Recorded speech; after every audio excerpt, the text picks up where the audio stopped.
복음의 영향력이라는 제목으로 함께 말씀을 생각해 보도록 하겠습니다. 우리 기독교의 메시지, 즉 복음은 주 예수 그리스도에 대해 보고 들은 그 모든 것들, 그리고 그것에 대한 의미, 그것이 우리와 무슨 상관관계가 있는지에 대해서 전하는 메시지라고 볼 수 있습니다. 성경의 놀라운 점은 아주 다양한 방식으로 중심이 되는 큰 진리를 제시하고 있다는 것이죠. 40여 명의 기자가 1600년이라는 시간에 걸쳐서 다양한 환경에서 다양한 직업을 가지고 기록했으나 그 모든 성경은 오직 주 예수 그리스도에게 집중되어 있고, 그 말씀을 이렇게 읽고 저렇게 읽고 이 방식으로 읽고 저 방식으로 읽어도 성령께서 우리를 가장 중요한 진리 가운데로 인도하시는 그 놀라운 것이 성경에 담겨 있습니다. 성경이 우리에게 이렇게 얘기하는 것 같아요. 와서 이 각도에서도 한번 봐라, 저 각도에서도 한번 봐라, 이쪽에서도 한번 봐라. 너희가 어느 각도에서 어떻게 시작해서 성경을 읽든지 성령은 우리 각 사람의 마음을 이끄셔서 가장 중요한 진리를 아는 지식에 이르게 하신다. 그것이 정말 놀라운 일이죠.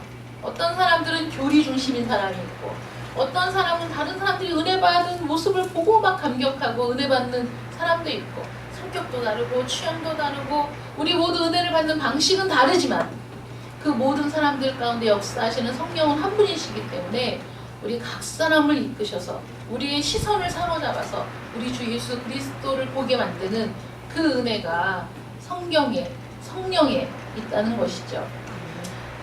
하나님은 다양한 방법을 사용하시기 때문에 내가 은혜 받은 방식만이 옳은 방식이라고 주장할 수도 없고, 내가 이렇게 해서 은혜 받았다고 얘기해서 모든 사람이 그 방식을 따라야 하는 것도 아닙니다.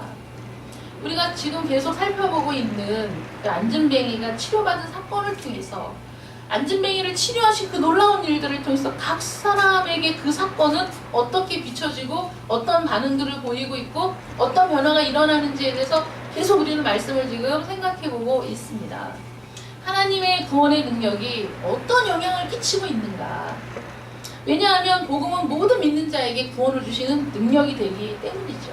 그러면 이 복음이, 이 놀라운 구원의 사건이 믿는 사람들에게 어떤 영향을 끼치냐 이거예요. 이 복음이 과연 믿는 자들에게는 어떤 영향을 끼치는가? 우리 베드로와 요한을 통해서 볼 수가 있습니다. 무엇보다 가장 확실한 것은 기독교는 우리를 완전하게 변화시킨다는 거예요. 이전 모습으로 돌아갈 수 없어요. 완전하게 변화시킵니다. 오순절이 이르기 전에 복음서에 등장하는 베드로와 요한, 그들의 모습은 너무 더디 깨닫거나 아니면 아예 깨닫지 못하거나 그런 모습들을 보여왔어요. 3년 동안 주님을 따라다녔지만은 주님이 가르치는 자리에 항상 동참하고 그 기적을 모두 보았고 주님의 가르침을 들었지만 그들이 제대로 깨닫는 것이 없었어요. 너무 더디게 깨닫는 거예요. 말씀하셔도 그 의미를 제대로 알지 못해요. 주님이 죽음과 부활에 대해서 말씀하시니까 죽음은 곧 부활이거든요. 주님의 죽으심은 곧 부활로 연결되는 건데 그 의미를 설명해도 이해할 수가 없었어요. 아, 주님이 죽으시면 어떡하지? 저 말은 듣고 싶지 않아. 불안해하고 비탄해하고 근심했죠. 주님께서 십자가에 달려 죽으시는 것을 본 제자들은 너무 당황해서 어쩔 줄을 몰랐어요. 주님의 죽음 앞에 극도로 상심한 나머지 어떻게 해야 될지 판단할 수가 없었어요. 모여서 근심만 하고 있었죠. 무덤에 갔던 여인들이 무덤이 비어 있습니다 얘기해도 그들이 믿을 수 없었어요. 슬퍼하며 엠마오로 내려가던 두 제자를 보십시오. 주님이 동행하셨어요. 그런데도 알아보지 못했어요. 주님이 말씀을 막 풀어서 얘기하니까 그때서야 우리 심령이 뜨거워지지 않더냐? 그때서야 깨달은 거죠. 주님이 뭐라고 책망하시죠? 이 미련하고 선지자들의 말한 모든 것을 마음에 더디 믿는 자들이요. 더디 믿는 자들. 늦어 그냥 늦돈이야. 그러니까 더디게 말씀을 하셔도 그때는 깨닫지 못하는 그런 상태였는데, 마가복음 14장 50절 말씀에는 이렇게 기록되어 있어요. 제자들이 다 예수를 버리고 도망하니라. 다 도망갔어요. 그런데 우리가 지금 살펴보고 있는 본문의 제자들을 보십시오. 그런 모습은 보이지 않아요. 이 제자들은 달라져 있었어요. 사도들은 진리를 명확하게 알고 있었을 뿐만 아니라 그것을 진술할 수 있는 능력까지 있었고 자유자재로 논쟁도 하고 추론도 하고 그들이 기탄 없이 하나님의 말씀을 얘기하는 것을 보고 많은 사람들이 놀랬다는 거예요. 야, 저 학문 없는 범인으로 알았는데 어떻게 저렇게 성경 말씀을 줄줄줄줄 아주 기탄 없이 자유자재로 막힘없이 저렇게 얘기할 수 있지? 사람들이 의아해했다는 거예요. 실제로 사내들인 공회원들은 베드로와 요한을 보고 깜짝 놀랐어요. 더군다나 피하지 않아요. 도망치지 않아요. 숨지 않아요. 너무 담대한 거예요. 어떻게 이렇게 두려움을 모르는 사람들이 되었을까? 무엇이 이 사람들을 이렇게 바꾸어 놓았을까? 정말 이상한 일이죠. 고린도후서 5장 17절에 누구든지 그리스도 안에 있으면 새로운 피조물이라. 이전 것은 지나갔으니 보라 새 것이 되었도다. 그리스도 안에 있으면 새로운 피조물이에요. 이전 것은 지나갔어요. 이전에 나약하고 더디 믿고 이해하지 못하고 그리고 주님의 말씀을 제대로 받아들이지도 못했던 이전 것은 다 지나갔어요. 이제 이들은 새로운 피조물이 됐어요. 달라졌어요. 변화됐습니다. 그리스도인들은 전적으로 변화된 사람들이에요.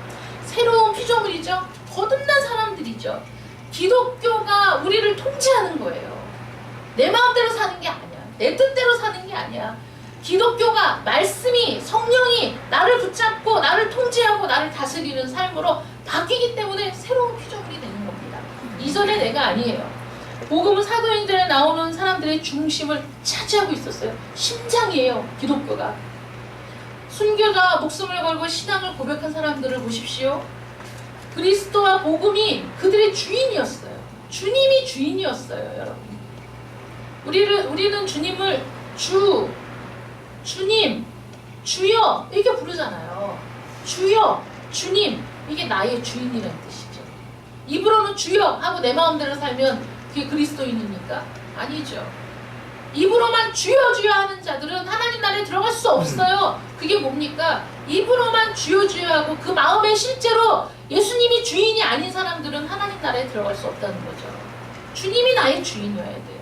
말씀이 내 삶을 인도해야 돼요. 그게 기독교인이야. 그게 그리스도예요. 그러니까 이전에 나하고는 완전히 달라진 거죠. 새로운 피조물이 된 거예요. 복음의 명령과 통제를 받는 거예요. 그러므로 폭주하는 사람들, 지멋대로 사는 사람들이 그리스도인이라고 말하면 부끄러워해야 돼, 본인이. 자기 마음대로 살면서 입으로만 그리스도인이라고 얘기하면 안 됩니다. 그러면서 꼭 갖다 붙이는 말이 하나님은 사랑이시래요. 하나님은 사랑이시니 하나님은 이런 나도 사랑하실 거야. 그래서 하나님의 사랑을 만홀히 여겨요. 하나님의 그 놀라운 사랑을 가치 없는 것으로 만드는 사람들이 정말 그리스도인이겠느냐 하는 거죠. 그리스도께서 여러분들의 주인이십니까? 그래서 여러분들이 주여 하고 부르는 겁니까? 정말 양심에 손을 얹고 생각해 보세요. 주님이 정말 주님이시냐고. 그리스도가 여러분 인생의 주인이시냐고요. 독일의 위대한 그리스도인 친첸도르프 백작이라는 분이 있어요. 그분이 뭐라고 썼냐면 이렇게 썼어요. 나에게는 한 가지 열정이 있다. 그것은 오직 그분을 향한 열정이다.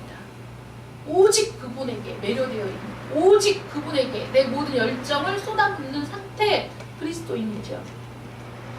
그리스도인은 완전히 변화된 사람입니다. 그리고 참으로 그리스도인이라면 누구든지 모든 사람들에게 이 메시지에 대해서 말하고 싶어 하는 거예요. 말하고 싶어요. 우리는 보고 들은 것을 말하지 아니할 수 없다. 그 심정이 되는 거예요. 당국자들은 그리스도에 대한 설교를 전면 금지시키기로 결의했어요. 야, 이 사람들에게 예수의 이름으로 말하지도 말고 전하지도 말고 아무것도 하지 말게 하자. 결의했어요. 도무지 예수의 이름으로는 말하지도 말고 가르치지도 말라는 거예요. 그런데 베드로와 요한이 뭐라고 대답하죠? 우리 그럴 수 없어. 우리는 그렇게 할 수 없어. 말하지 않을 수 없어. 이렇게 얘기했어요. 참된 그리스도인들은 더 이상 자기가 믿는 바에 대해서 모호한 태도를 취할 수 없어요. 그런가? 아닌가? 긴가? 민가? 그런 것도 같고 아닌 것도 같고 회색지대에 있는 사람은 그리스도인이 아닙니다. 그리스도인은 분명히 선을 넘은 거예요. 그리스도인은 경계를 넘어서 그리스도께 속한 사람이 그리스도인이에요. 그러므로 자기의 정체성이 분명한 거야. 나는 그리스도인. 모호한 태도를 취하는 사람은 그리스도인이라고 볼 수 없는 게 내가 뭐에 대해서 말하기 위해서 분명히 알아야지 말할 수 있어요. 내가 모르는 걸 말할 수 없잖아요. 사도들의 메시지는 분명하고 구체적이었어요. 그리고 언제나 동일했어요. 더하여 붙이는 게 없었어요. 빼는 게 없었어요. 주님께 듣고 보고 배운 모든 것들을 그대로 전한 거예요. 사도들은 변명하는 태도나 마지못해 하는 태도가 없었어요. 복음을 기뻐했습니다. 복음을 자랑했어요. 왜 그럴까요? 만약에 여러분이 하나님의 아들을 직접 만났다고 생각해보세요. 살아계신 전능하신 하나님의 아들을 내가 직접 만났어. 같이 먹고 같이 마시고 같이 잠을 자고 그 기적 현장에 내가 있었어. 여러분 말하지 않을 수 있어요? 입 다물고 있을 수 있어요? 어떻게 입을 다물고 있어? 시세보다 싼 옷만 사도 여기저기 다 얘기할 텐데. 그렇지 않습니까? 내가 갖고 있는 어떤 좋은 거, 내가 싸게 산 그 어떤 거, 내가 알고 있는 어떤 정보를 알리지 못해 안달이잖아요. 요즘에는 또 얼마나 좋은 글들도 많은지 무슨 사랑차 끓이는 법 이런 것도 수십 명에게 옵니다. 내가 받은 그 카톡 메시지를 누군가에게 전해주지 않으면 견딜 수 없어. 여기저기 막 다 보내주잖아요. 이거 좋은데? 막 보내주잖아. 이거 보내줘야지. 정말 사소하게 들어오는 카톡 메시지까지도 내가 좋다고 생각하는 건 다른 사람들에게 주기 위해서 핸드폰을 켜고 그 사람들의 이름을 누르잖아요. 그런데 내가 정말 살아계신 하나님의 아들을 만났다면 말하지 않을 수 있겠냐고. 그분의 영광을 받다면 어떻게 입을 다물 수 있을 수 있겠냐고. 제자들이 겪은 일들은 너무나 많았어요. 그쵸? 오병이어의 기적만 해도 죽을 때까지 우려먹어도 될걸요? 남자들이 군대 갔다 온 얘기를 죽을 때까지 하잖아. 여자들이 출산 얘기를 죽을 때까지 하잖아요. 내 경험, 나에게 특별해. 모든 사람이 군대를 갔다 왔어도 내 군대 생활이 특별한 거고, 모든 사람이 아이를 낳았어도 내가 출산한 모든 과정이 특별한 거예요, 나에게. 평생 얘기하죠. 그 얘기하면 끝이 안 나요. 그러니 오병이어의 기적을 맛본 그 현장에 있었다는 사실 하나만으로도 얼마나 평생에 감이 없이 얘기할 거예요. 아마. 베드로는 무리를 걷다가 빠졌는데 주님이 끄집어냈어. 얼마나 놀라운 일이에요. 죽을 때까지 얘기해도 다음이 없을 거예요. 아마 죽을 때까지 얘기해도 지치지 않을 거예요. 주님을 만났어요. 하나님의 아들을 만났어요. 놀라운 기적 현장에 있었어요. 그것들이 무슨 의미인지를 깨닫게 됐어요. 부활하신 주님을 만났어요. 어떻게 말하지 않을 수 있습니까? 너무 놀라운 사실인데 얘기도 아니잖아요. 꾸며낸 얘기도 아니잖아. 목격한 얘기잖아요. 어떻게 말하지 않을 수 있습니까? 말을 해야죠. 그들은 말하지 않을 수 없었습니다. 더욱 중요한 이유는 그 복음이 자신들에게 행한 일, 자신들에게 일으킨 변화, 그전에는 알지 못했던 기쁨, 기쁨의 영으로 가득 차 불신앙은 사라지고 의심도 사라지고 기쁨과 행복이 가득한 거예요. 성령으로 충만한 거예요. 하나님과 화평케 되었어요. 이 마음속에서 기쁨이 넘치는데 어떻게 가만했습니까? 가만히 몰랐죠. 제가 정말 그 하나님이 주시는 기쁨을 맛본 적이 있거든요. 뭐 때문에 기도원에 갔어요. 청년 때 기도원에 갔는데 너무 추웠어. 마룻바닥이야. 지금은 막 기도원도 엄청 시설이 좋은데 그때는 마룻바닥에 완전 냉골이에요.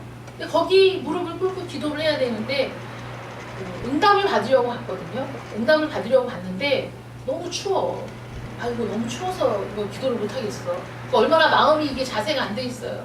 그래서 방석을 여기저기서 주워다가 한 4개쯤 깔고 거기에 이게 바닥에 살이 닿으면 추우니까 그 안에서 기도를 하려고 무릎을 꿇고 서는데 기도를 하기 시작했어요. 기도를 하는데 내 모습이 보이는 거예요.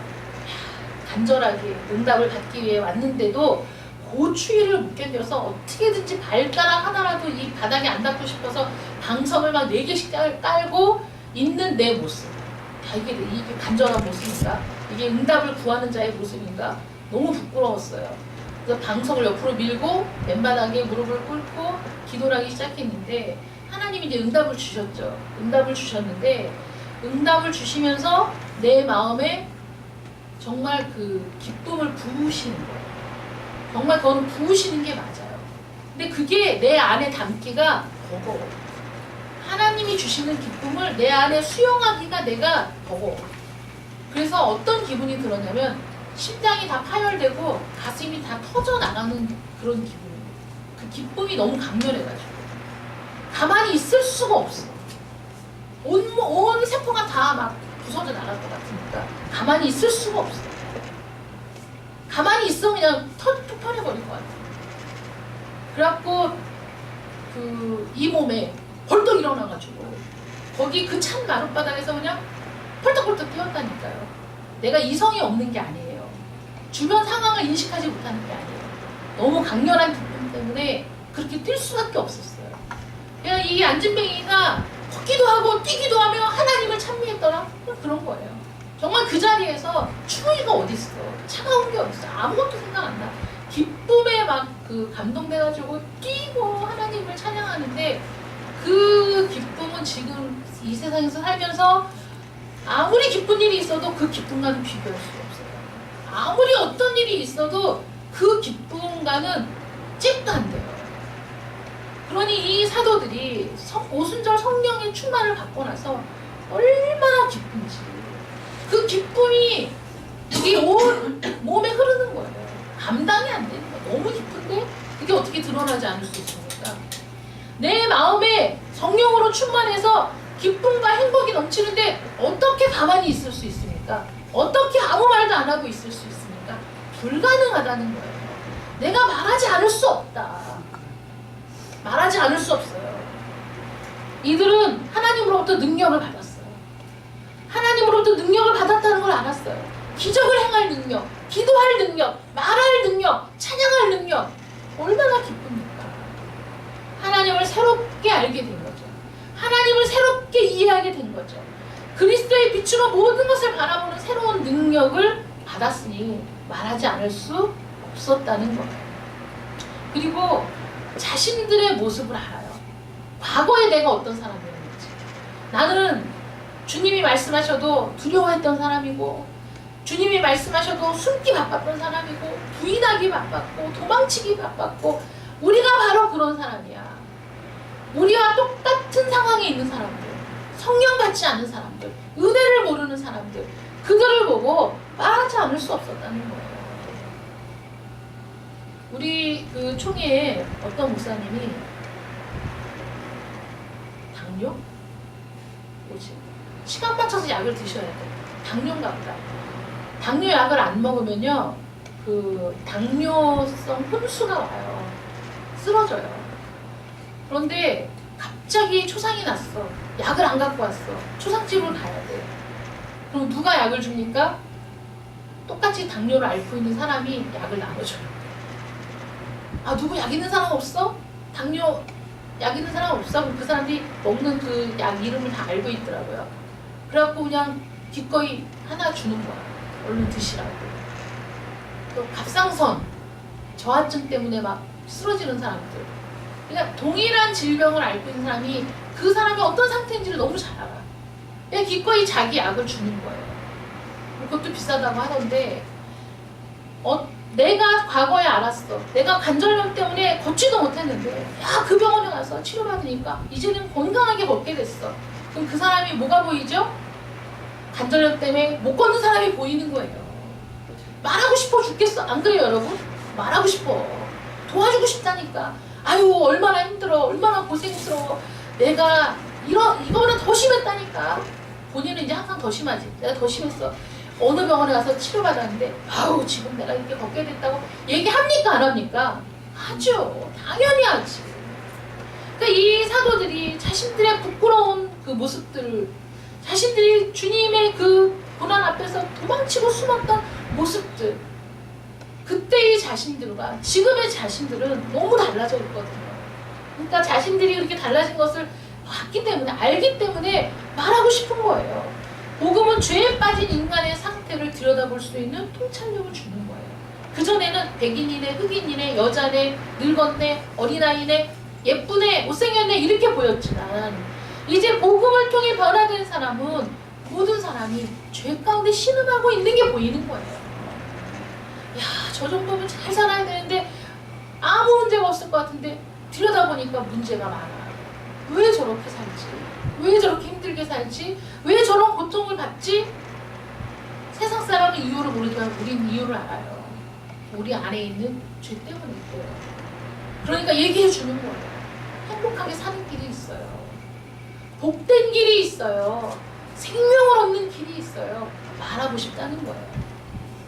그래서 인간의 비참과 불행과 온갖 죄의 폐해를 볼 수 있게 됐기 때문에 긍휼히 여기는 마음을 갖게 됐다는 것이죠. 하나님의 정죄와 진노 아래 있어요. 세상에. 영원한 형벌을 향해 이들이 막 가고 있는 거예요. 그냥 뭐가 있는지도 모르고 가는 거야. 그걸 볼 수 있게 됐으니까 그 모든 것을 긍휼히 여기는 마음을 갖게 되었다는 것이죠.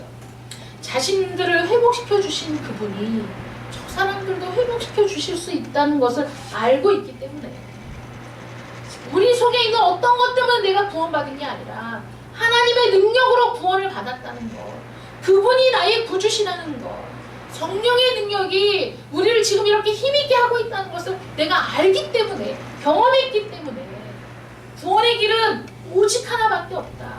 오직 은혜로 주어진다. 그리스도께서는 아무리 저 밑바닥에 떨어져 있는 사람이라고 할지라도 능히 그 손을 붙잡고 끌어내실 수 있는 분이다. 유일한 구원의 길이 있다는 걸 알기 때문에 말하지 않을 수 없다는 것이죠.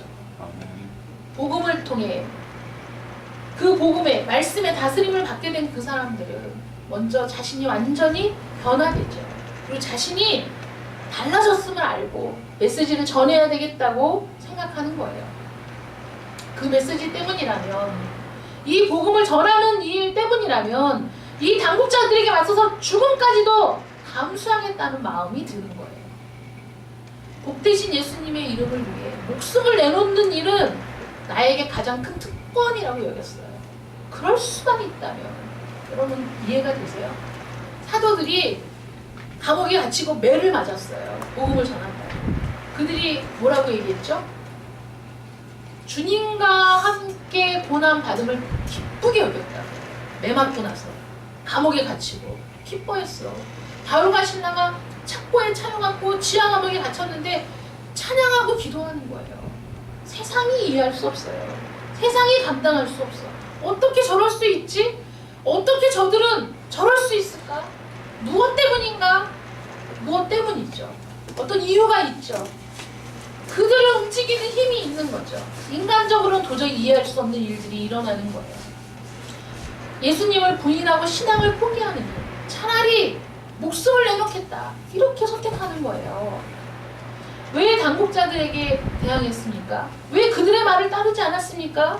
왜 오늘날도 참된 그리스도인들은 사무실에서 비웃음거리가 되거나 휴게소에서 우스갯거리가 돼요. 야, 저거 뭐 교회 다닌다며? 그리스도인이라며? 아이고 저래가지고 돈 벌겠어? 아니 교회 다닌다고 일을 안 하고 예배를 드려? 이 힘든 세상에 저래가지고 저거 살 수 있겠어? 많은 사람들이 비웃고 조롱하고 그래도 온 세상이 조롱해도 왜 믿음을 고수하려고 하느냐?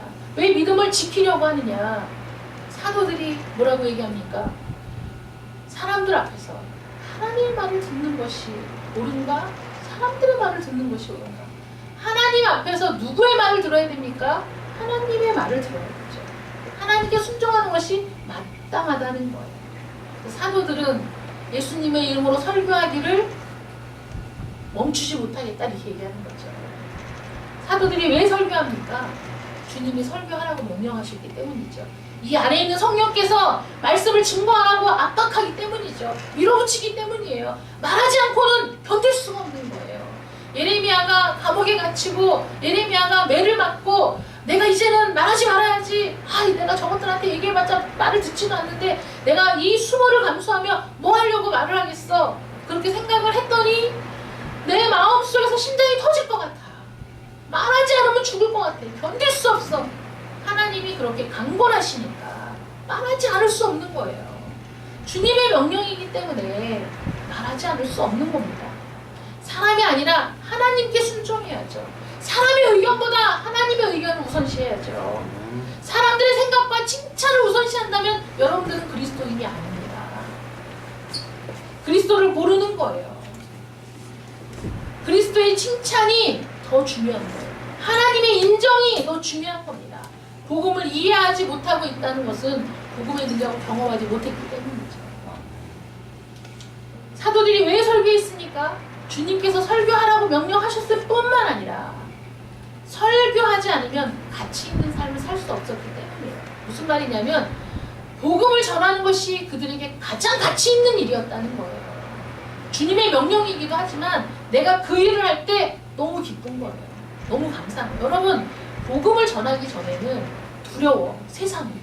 내가 복음을 전할 때 어떻게 받아들일까? 복음을 전하면 저 사람들이 나를 비웃는 거 아닐까? 별의별 염려가 밀려오지만 복음을 전해보신 여러분들이요. 복음을 전할 때 어떻습니까? 하나님의 능력이 납니다. 복음을 전할 때 주님이 역사하시는 거예요. 복음을 전할 때 내 안에서 말할 수 없는 힘이 막 나오는 거예요. 경험하시지 않았습니까? 복음을 전할 때 하나님의 능력이 나를 붙드시는 거예요. 그 경험은 그 무엇과도 바꿀 수가 없어요. 더군다나 죽음을 향해 영원한 형벌을 향해 달려가는 한 사람이 내가 복음을 전해서 그 길에서 돌이켜 하나님을 믿게 된 그 일처럼 보람된 일이 없는 거예요. 영원한 보람이죠, 여러분. 여러분, 영원.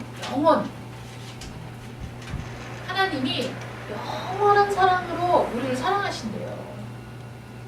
영원이라는 말을 우리는 이해할 수 없거든요. 근데 잘 생각해 보세요. 우리가 이해할 수 있는 그 범위 내에서 생각해 보세요. 영원한 사랑. 시작도 없고 끝도 없어. 시간이 무한대야. 영원히 사랑하신대요. 영원히. 하나님의 사랑이 영원하듯이 하나님의 용서도 영원한 거거든요. 그러니까 우리가 하나님 안에 있을 때 우리는 영원을 사는 사람이에요. 영원한 은혜, 영원한 사랑, 영원한 용서가 우리 안에 있어요. 그 은혜를 전하는 거야. 내가 그 복음을 전하는 거야. 근데 이 사람이 내가 그 복음의 통로가 됐을 때 이 사람이 복음을 듣고 구원받았어요. 그러면 내가 느끼는 보람도 영원한 거예요. 영원해. 그 사람이 영원하거든. 그 사람이 영원히 주님과 함께 하거든. 내가 그 사람을 볼 때마다 영원히 보람을 느껴. 여러분, 이 세상에 영원한 가치 있는 일이 있습니까? 영원히 보람된 일이 있습니까? 없어요. 그러나 이 일은 그런 가치가 있다는 거예요. 그러니까 사도들이 이 가치 있는 삶을 사는 것이 너무 중요했기 때문에 당국자들에게 맞섰던 것이죠. 왜 사도들이 설교를 포기할 수 없었을까요? 죽음을 무릅쓰고 당국자들에게 맞선 이유는 그들이 더 이상 죽음을 두려워하지 않았기 때문이에요. 참된 그리스도인에게는 죽음이 공포가 되지 않아요. 어떻게 생각하죠? 죽음이 무엇인가? 여러분, 죽는 게 뭡니까? 이렇게 얘기하면 죽는 게 뭡니까? 그리스도와 함께 있을 수 있는 일이죠. 이렇게 생각하는 거예요. 내가 오늘 죽는다면 나는 지금 당장 주님과 함께 있거든. 주님과 함께 있을 거거든. 그러니까 죽음이 공포가 아니야. 두려움이 아닌 거예요. 그 나라의 영광을 보았기 때문에, 죽으면 그 나라로 안내된다는 것을 알았기 때문에, 죽음을 통해 주 예수 그리스도를 참으로 믿는 모든 사람에게 예비된 영광을 보는 믿음이 있었기 때문에 죽음을 두려워하지 않았어요. 마태복음 10장 28절에 몸은 죽여도 영혼은 능히 죽이지 못하는 자들을 두려워하지 말고 오직 몸과 영혼을 능히 지옥에 멸하시는 자를 두려워하라. 오직 우리의 영혼과 몸을 능히 멸하실 수 있는 하나님을 두려워해야 돼요. 그러니 하나님 앞에서 하나님 앞에서 사람의 말을 듣는 게 옳은 거냐, 하나님 말을 듣는 게 옳은 거냐? 당연히 하나님 말씀을 듣는 게 옳은 일이죠. 베드로와 요한에게 중요했던 것은 주님과의 관계였어요. 내가 오늘 주님과 어떤 관계에 있냐 이거예요. 나에게 오늘 주님을 아는 지식이 있느냐 이거예요. 주님만이 가장 중요한, 주님만이 나에게 있어서 그 무엇과도 바꿀 수 없는 중요한 존재였기 때문에 주님과 관계된 것 외에는 다른 건 중요하지 않았던 거예요. 주님 없는 세상을 생각해 보세요, 여러분. 주님이 없다고 생각해 보세요. 하나님이 없는 세상을 생각해 보세요. 뭐가 있겠어요, 이 세상? 오래 살아야 100살, 더 오래 살아야 120살. 살면 뭐 하겠어요? 무슨 의미가 있겠습니까? 이 세상에서 아무것도 가진 것이 없어도 주님 한 분만으로 모든 것을 가진 겁니다. 주님 한 분만으로 모든 것을 누리는 겁니다. 주님 한 분만으로 영원을 소유하게 된 겁니다. 참된 기독교는 사람을 이렇게 만드는 거예요. 우리 모두는 이런 고백이 나오는 거죠. 내게 사는 것이 그리스도, 죽는 것도 유익함이라. 기도하겠습니다. 사랑하는 하나님 감사합니다. 사도들은 살아계신 하나님의 아들을 만났고 눈으로 보고 귀로 듣고 함께 생활하며 그 모든 기적의 현장에 있었습니다. 그럼에도 불구하고 더디 믿었고, 그럼에도 불구하고 그 메시지를 이해하지 못했으며, 그럼에도 불구하고 주님의 죽으심 앞에 모두가 배반하고 도망갔던 그런 사람들이었습니다.